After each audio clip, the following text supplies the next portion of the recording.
दोस्तों नमस्कार। स्वागत है आप सभी का अपने यूट्यूब चैनल टॉपर क्लासेस में।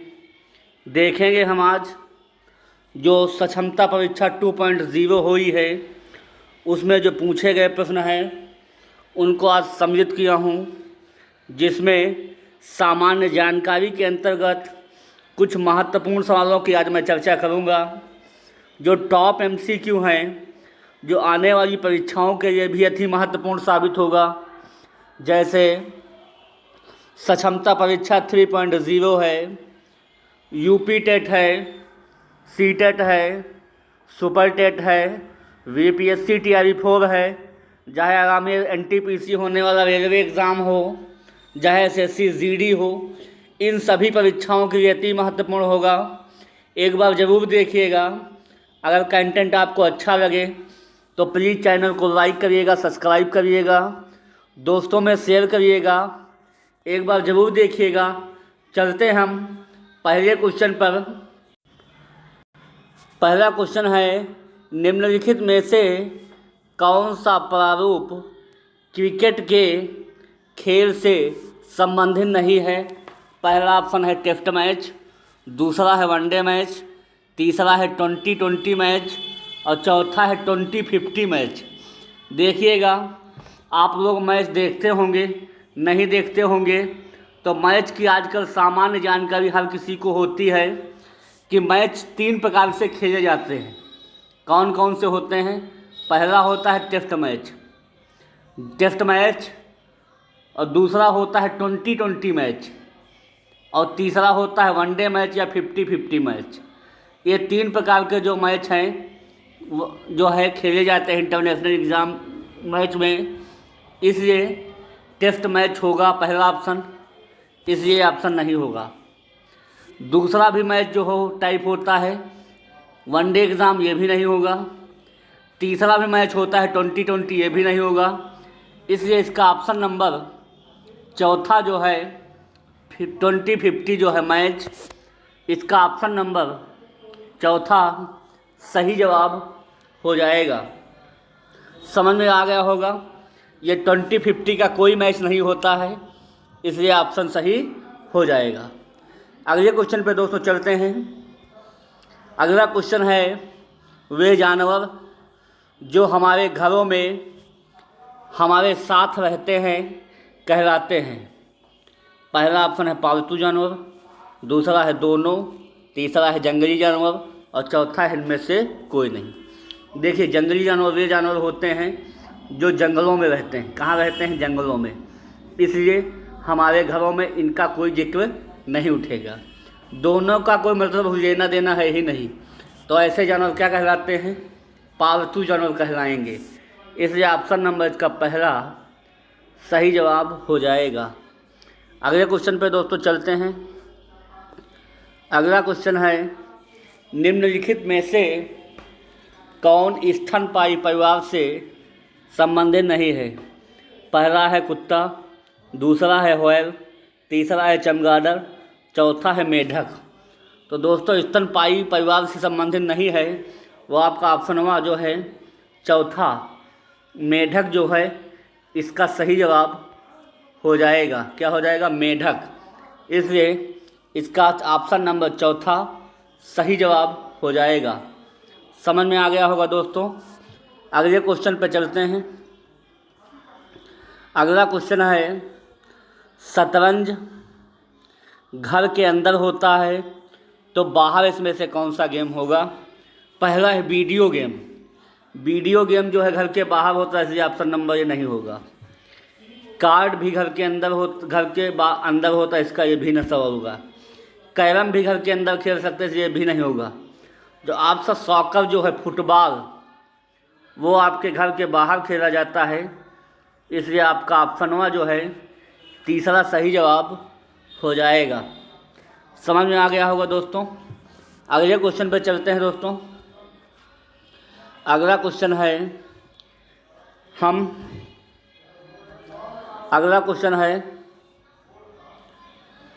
हम खाना और सब्जियां फ्रीज में क्यों रखते हैं? पहला है उन्हें ताज़ा रखने के लिए, दूसरा है उन्हें कुरकुरा बनाने के लिए, तीसरा है उन्हें और अधिक स्वादिष्ट बनाने के लिए, चौथा है कोई नहीं।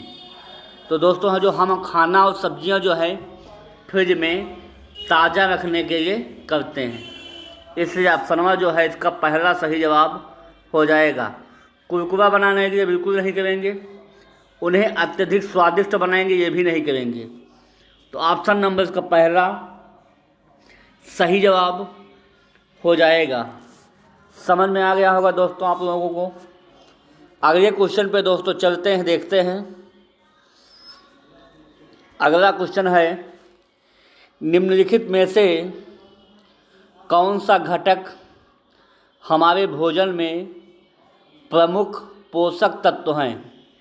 पहला ऑप्शन है कार्बोहाइड्रेट, दूसरा है लिपिड और प्रोटीन, तीसरा है विटामिन और खनिज, और चौथा है ऑल ऑफ दीज। तो दोस्तों जो हमारे भोजन में प्रमुख जो है पोषक तत्व जो हैं वो कार्बोहाइड्रेट भी है, लिपिड प्रोटीन भी है, विटामिन और खनिज भी है, इसलिए ऑप्शन नंबर इसका ऑल ऑफ दीज या ये सभी जो है सही हो जाएगा। समझ में आ गया होगा। अगले क्वेश्चन पे दोस्तों चलते हैं, देखते हैं। अगला क्वेश्चन है, निम्नलिखित में से कौन सा मेल खाद्य संरक्षण का सही तरीका नहीं है? कहने का मतलब ये है, ऐसा कौन सा मेल जो है खाद्य संरक्षण के साथ सटीक बैठता नहीं है। देखिए आलू के चिप्स जो है, आलू से जो है चिप्स बनाए जाते हैं, इससे इनको अत्यधिक दिन तक रख सकते हैं, इसलिए ऑप्शन ये नहीं होगा। दूध से पनीर तो बनाया जा सकता है, मगर पनीर जो है काफ़ी दिनों तक रखा नहीं जा सकता, इसलिए ऑप्शन नंबर जो है आपका दूसरा सही हो जाएगा। सेब से जैम बना सकते हैं, ये भी सही हो जाएगा, इसलिए ऑप्शन नहीं होगा। और कच्चे आम का अचार भी आम से बना सकते हैं, ये भी काफ़ी दिनों तक रखा जा सकता है, ये भी आंसर नहीं होगा। जो दूध से आइटम जो बनता है वो काफ़ी दिनों तक नहीं रखा जा सकता है, इसलिए ऑप्शन जो है दूसरा सही जवाब हो जाएगा। समझ में आ गया होगा दोस्तों। अगले क्वेश्चन पर चलते हैं। अगला क्वेश्चन है, खरपतवार है। पहला ऑप्शन है झाड़ियाँ हैं, दूसरा है अवांछित पौधे हैं, तीसरा है उपयोगी पौधे हैं, और चौथा है इनमें से कोई नहीं। देखिए जो भी खरपतवार हमारी फसलों में होते हैं वो झाड़ियाँ तो होते नहीं हैं, ना होते हैं उपयोगी पौधे, क्या होते हैं तो अवांछनीय पौधे होते हैं। उनमें उनका कोई लेना देना नहीं होता, केवल फसलों को नष्ट करने या बेवजह समस्या उत्पन्न करने के लिए उत्पन्न हो जाते हैं। ऐसे पौधों को अवांछित पौधे कहते हैं, ये खरपतवार होते हैं, इसलिए ऑप्शन जो है आपका दूसरा सही जवाब हो जाएगा। अगले क्वेश्चन पे दोस्तों चलते हैं। अगला क्वेश्चन है, मछली में कौन सा विटामिन मौजूद होता है? पहला है B1, B2, C तथा A, दूसरा है B1, B2, C, तीसरा है नियोसिन D, और चौथा है नियोसिन D और A। तो दोस्तों मछली में जो विटामिन होता है वो होता है नियोसिन D और A। ऑप्शन नंबर इसका चौथा सही जवाब हो जाएगा। समझ में आ गया होगा दोस्तों। अगले क्वेश्चन पे चलते हैं। अगला क्वेश्चन है, पोषक तत्व हैं। कहने का मतलब है पोषक तत्व में किसकी परिभाषा दी गई है? तो इसमें से जो ऑप्शन हो जाएगा आप लोगों का पहला सही जवाब हो जाएगा। वे पदार्थ, पोषक तत्व की परिभाषा लिखी है, वे पदार्थ जो शरीर को पोषण देते हैं और शरीर को ऊर्जा प्राप्त करने के लिए भी उपयोग किए जाते हैं, पोषक तत्व कहलाते हैं। इसलिए ऑप्शन नंबर आप लोगों का एक सही जवाब हो जाएगा। समझ में आ गया होगा दोस्तों। और भी ऑप्शन देख लेते हैं। वे पदार्थ जिनका उपयोग शरीर प्रणालियों में रासायनिक प्रतिक्रिया के लिए होता है, ये नहीं होगा। रसायन जो शरीर में मांसपेशियों अंगों के कार्य में सहायता करते हैं। पोषक तत्व का इनसे कोई लेना देना नहीं है, ये भी नहीं होगा, सभी का कोई जिक्र नहीं उठता है, इसलिए ऑप्शन नंबर पहला सही जवाब हो जाएगा। समझ में दोस्तों आ गया होगा। अगले क्वेश्चन पे दोस्तों चलते हैं। अगला क्वेश्चन है, ये भी काफ़ी बार सवाल पूछा गया है, क्वेश्चन को टिक कर लीजिएगा, का नहीं कहीं कहीं टकरा जाएगा आप लोगों को। पारादीप बंदरगाह से निर्यात की प्रमुख वस्तु निम्नलिखित में से कौन सी है। दोस्तों पारादीप बंदरगाह कहाँ है, तो आपको याद होना चाहिए उड़ीसा में है। पारादीप कहाँ है, उड़ीसा में। तो वहाँ से निर्यातित वस्तु कौन सी होती है, वो होती है चावल है कि चाय है कि मछली है कि लौह है। उसका ऑप्शन जो नंबर हो जाएगा 4 लौह अयस्क इसका सही जवाब हो जाएगा। समझ में आ गया होगा दोस्तों। अगले क्वेश्चन पे चलते हैं। अगला क्वेश्चन है, कांडला बंदरगाह कहाँ स्थित है। पहला है कच्छ की खाड़ी, दूसरा है कोरी ग्रीक, तीसरा है खंभात की खाड़ी, चौथा इनमें से कोई नहीं। तो जो कांडला बंदरगाह है वो गुजरात में पड़ता है। कहाँ पड़ता है, गुजरात में। अब गुजरात में कौन है, कच्छ की खाड़ी है। ऑप्शन नंबर इसका पहला सही जवाब हो जाएगा। कौन सा हो जाएगा, गुजरात। अब गुजरात में कौन पड़ता है, कच्छ की खाड़ी, इसलिए ऑप्शन नंबर जो है पहला सही हो जाएगा। अगले क्वेश्चन पे दोस्तों चलते हैं। अगला क्वेश्चन है, निम्नलिखित में से कौन सा वाहन सबसे अधिक ईंधन कुशल है। कहने का मतलब ये है कि किस गाड़ी की माइलेज सबसे ज़्यादा होगी। माइलेज उसी की सबसे ज़्यादा होगी जिसकी 1 लीटर में चलने की स्पीड ज़्यादा होगी। देखिए 1 घंटे में कितना माइलेज दे रहा, 32 किलोमीटर। दूसरा ऑप्शन में 22 किलोमीटर माइलेज दे रहा है, तीसरा ऑप्शन में 18 किलोमीटर माइलेज दे रहा है, और चौथा में 5 किलोमीटर जो है माइलेज दे रहा है।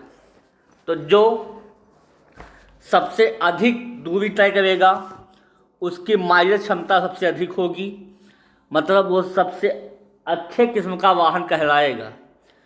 तो देखिए प्रति घंटे में माइलेज की क्षमता इसकी कितनी है, 32 किलोमीटर प्रति घंटा, इसलिए ऑप्शन नंबर पहला इसका सही जवाब हो जाएगा। समझ में आ गया होगा दोस्तों। अगले क्वेश्चन पे चलते हैं। अगला क्वेश्चन है, जल चक्र क्या है। पहला है समुद्र और भूमि के बीच जल का परिसंचरण, दूसरा है समुद्र और भूमि के बीच वायु का संचार, तीसरा है वायु और भूमि के बीच जल का संचार, चौथा इनमें से कोई नहीं। तो जल जो होता है वो समुद्र और भूमि के बीच जल के परिसंचरण को हम लोग क्या कहते हैं, जल चक्र कहते हैं। इसलिए ऑप्शन नंबर इसका पहला सही जवाब हो जाएगा। समझ में दोस्तों आ गया होगा। अगले क्वेश्चन में दोस्तों चलते हैं। अगला क्वेश्चन है, काफ़ी बार सवाल पूछा गया है, फिर कहीं ना कहीं टकराने की प्रबल संभावना है। जहरीला समुद्री भोजन खाने से लोगों को निम्नलिखित में से कौन सी बीमारी हो सकती है। पहला है त्वचा पर चकत्ते पड़ जाएंगे, कि दूसरा डायरिया हो जाएगी, दस्त आने लगेंगे, तीसरा हेपेटाइटिस हो जाएगी, चौथा है वोमिटिंग या उल्टी होने लगेगी।